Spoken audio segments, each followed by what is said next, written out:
the television courtroom had seen countless arguments, excuses, and emotional confrontations, but nothing quite like the moment 12-year-old Tyler Mason walked through those doors.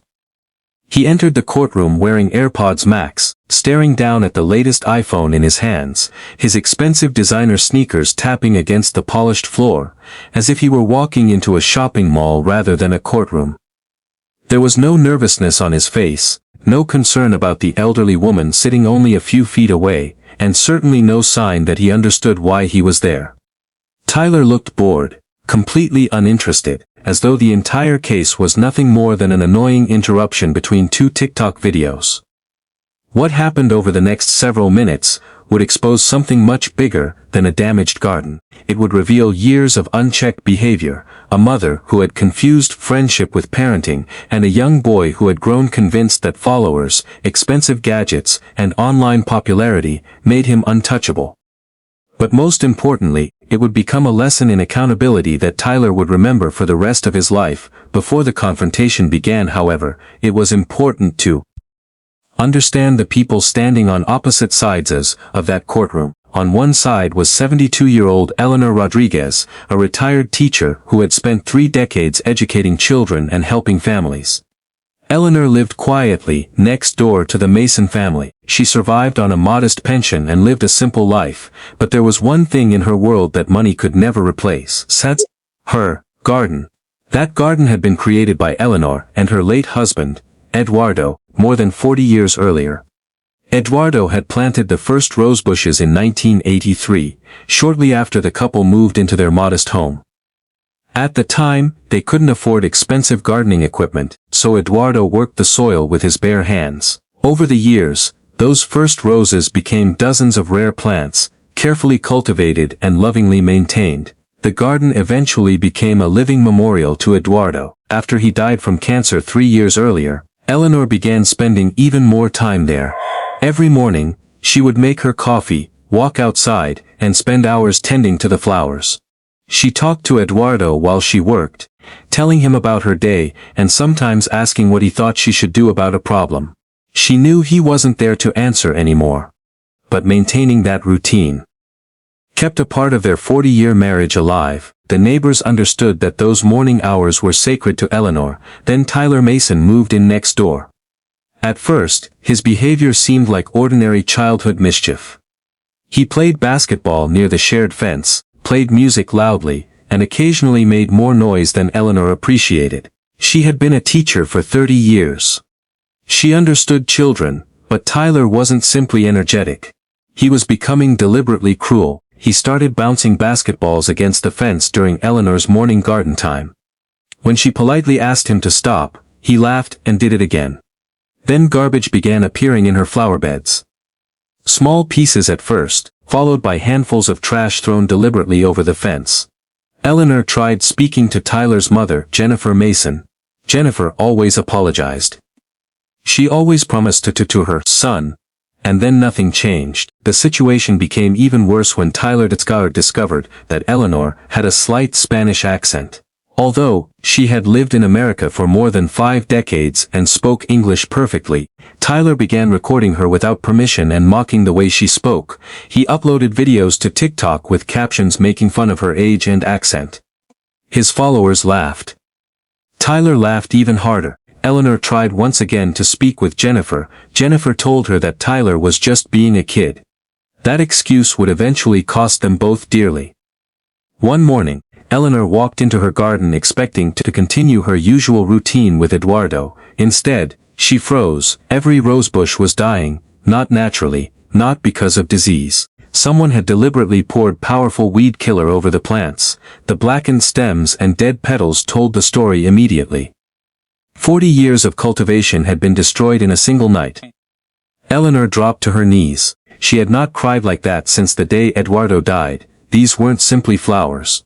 They were pieces of her husband, pieces of her family history, and pieces of a life that could never be recreated. And then Tyler made the mistake that finally exposed everything.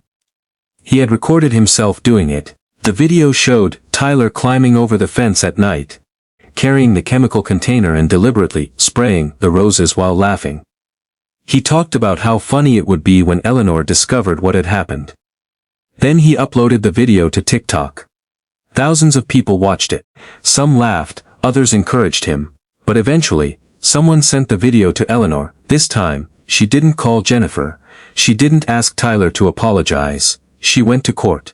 Eleanor filed a claim seeking $3,200 for the destruction of her garden and the emotional damage caused by the incident. She had consulted horticultural experts, who explained that some of the plants were extremely old and rare. Even if new roses were purchased, they could never truly replace decades-old root systems and plants carrying the history of a family. But the case was about to become much bigger than $3,200. When Tyler and his mother entered the courtroom, Jennifer immediately looked nervous. Tyler didn't. He walked in wearing his expensive sneakers, AirPods still covering his ears, phone in his hand. He didn't acknowledge the bailiff. He didn't look at Eleanor. He barely even looked up. Jennifer repeatedly tried to get him to put the phone away. Tyler ignored her. Judge Judy watched everything. She noticed the body language, the attitude, the complete absence of concern. She had seen people try to manipulate courtrooms for decades, and she knew that sometimes the smallest gestures revealed more than a person's testimony ever could. The bailiff called the courtroom to order. Judge Judy looked toward Eleanor. Mrs. You're suing Tyler Mason for $3,200. Tell me what happened.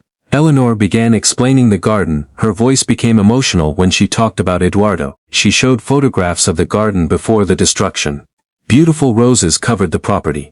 Some varieties were extremely rare. Then she showed the photographs taken afterward. Blacks, stems, dead flowers, died memories. The courtroom became quiet. Then the TikTok video was played. Everyone watched Tyler poisoning the roses. Everyone heard him laughing. Everyone heard him talk about how Eleanor would cry. Except Tyler. Tyler sat in his chair with one AirPod still in his ear. He looked bored. At one point, he even rolled his eyes. Jennifer whispered, Tyler, please behave.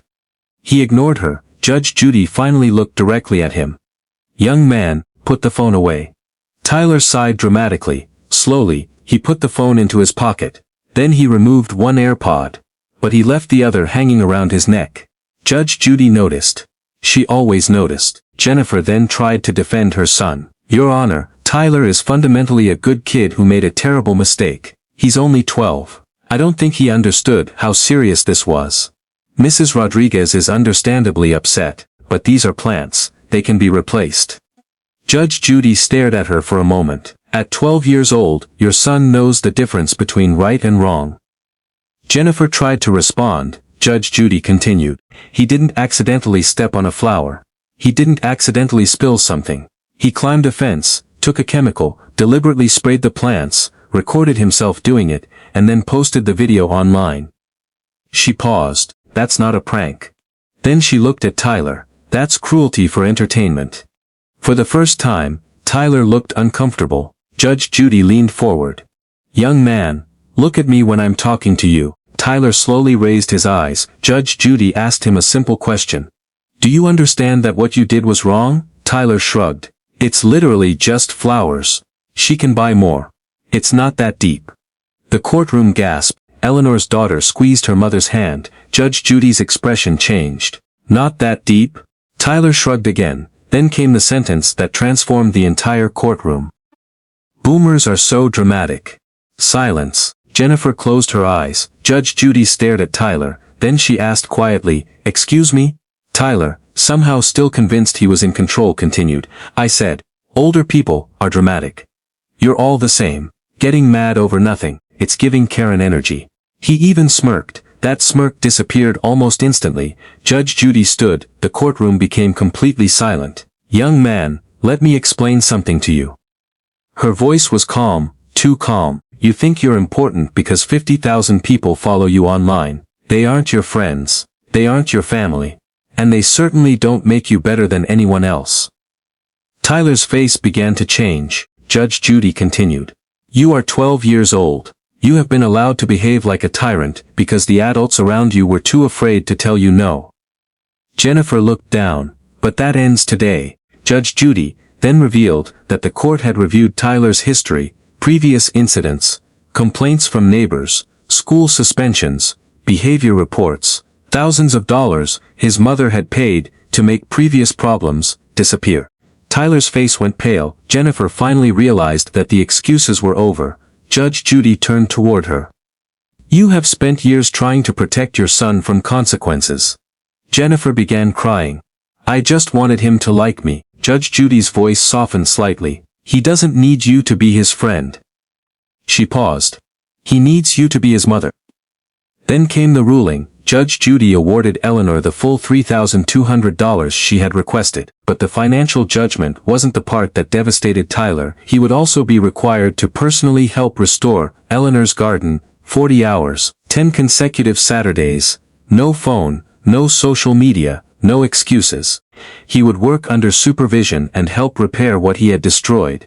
He would write Eleanor a handwritten apology without digital assistance. His videos involving Eleanor would be removed, and his social media privileges would be suspended for 6 months under parental supervision. Tyler immediately broke down.